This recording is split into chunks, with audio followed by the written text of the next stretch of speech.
Avant d'arriver à l'épreuve triale, pas évidente du tout au dépit des apparences, il n'y a pas le droit de poser pied à terre, sinon c'est la pénalité. Et les concurrents de cette troisième manche, comptant pour le championnat de France de vélo tout-terrain, avaient déjà dans les jambes quelques épreuves ayant bien sollicité les mollets et s'attendaient de surcroît à en affronter d'autres, car lorsque l'on annonce en VTT, vélo tout-terrain, 60 km du Mont-Saint-Michel à Cancale, cela veut dire en fait une dizaine d'épreuves différentes échelonnées sur ces 60 km.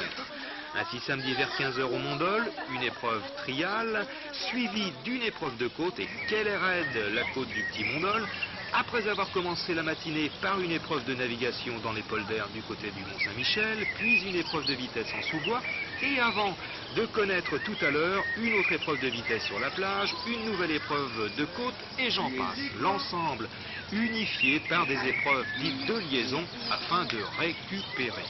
Il n'y a à ce jour que 1000 licenciés en France de VTT, mais de 5 à 10 000 pratiquants. Et c'est la première année où l'on organise un championnat de France qui comportera au total 6 journées d'épreuves. Mais assurément, cette nouvelle discipline qui nous vient du mountain bike des Californiens est promise à un grand développement. L'idée est d'associer ce que l'on peut appeler encore une sorte de vélo vert et la compétition quand même. Il s'agit, hors du bitume, d'exploiter la plus grande variété de sites pour faire du vélo et par là même d'explorer autant de façons de faire du vélo. Tout naturellement, l'engin utilisé est un vélo d'une nouvelle race, un vélo polyvalent, qui fait l'objet pour sa commercialisation d'ailleurs de quelques empoignades de la part des fabricants et apparemment aussi des organismes susceptibles d'organiser, fédérer ce nouveau sport. 1:29:05.